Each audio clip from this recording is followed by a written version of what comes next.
গ্রামে জল জমে বিপর্যস্ত জনজীবন। জল জমার কারণে স্কুলের শিক্ষক শিক্ষিকারা উপস্থিত থাকলেও নেই ছাত্রছাত্রী। রাস্তা অবরোধ গ্রামবাসীদের। উত্তর চব্বিশ পরগনার বসিরহাট মহকুমার বসিরহাটের গোটরা পঞ্চায়েতের শোষিনা এলাকার ঘটনা। গত 3 দিনের অবিরাম বৃষ্টিতে শোষিনা ও গোকনা এই দুটি গ্রামে জল জমে রয়েছে।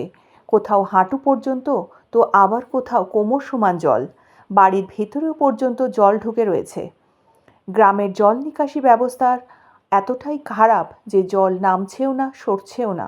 এলাকার মানুষ বহুবার পঞ্চায়েতে জানিয়েও কোনো সুরাহা মেলেনি। অবশেষে মঙ্গলবার গ্রামবাসীরা রাস্তা অবরোধ করতে বাধ্য হলেন। রাস্তা অবরোধ করেছি। এই রাস্তাটা আজকে না, দীর্ঘদিন ধরে এই রাস্তা জল সরার কোনো লাইন নেই। আমরা আমাদের গোটা গ্রাম পঞ্চায়েতে গিয়ে প্রধানের কাছে বলেছি। প্রধান বলেছে আমি কিছু জানি না। তাহলে আমরা ভোটটা কী জন্য দিই? এই জন্য আমরা ভোট দিই। আজকে আমাদের অন্তত 50টা বাড়ি আমরা ডুবে মরে যাচ্ছি, আমরা খেতে পাচ্ছি না, কিছু করতে পারছি। আমরা তার জন্য রাস্তা অবরোধ করেছি। আমরা সঠিক বিচার চাই। যদি বিচার না হয় তো রাস্তা এইভাবে অবরোধ থাকবে, আমরা রাস্তা খুলবো না। আমাদের এই রাস্তা অবরোধ কেন? এই জলের জন্য। জলের কি জল সব আমাদের ঘরে উঠে গেছে। হ্যাঁ, আমাদের এই গ্রামটা পুরো জল ঘরে উঠে গেছে। হ্যাঁ, জল এখান থেকে মোটর হচ্ছে না, জল আটকানো আছে পলির মুখে। পুরো হাইড্রেন করা হয়নি।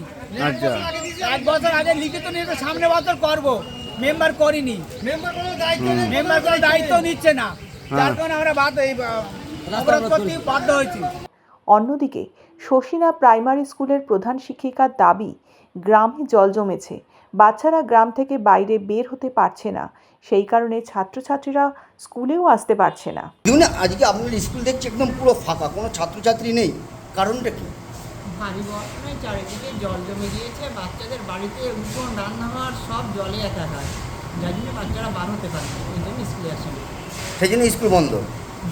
আমরা এসেছি, আপনারা এসছেন, হ্যাঁ, তার মানে শিক্ষকরা আছে, ছাত্র নেই। ছাত্র এসছে, খুব কম এসছে। Bureau report, news 824।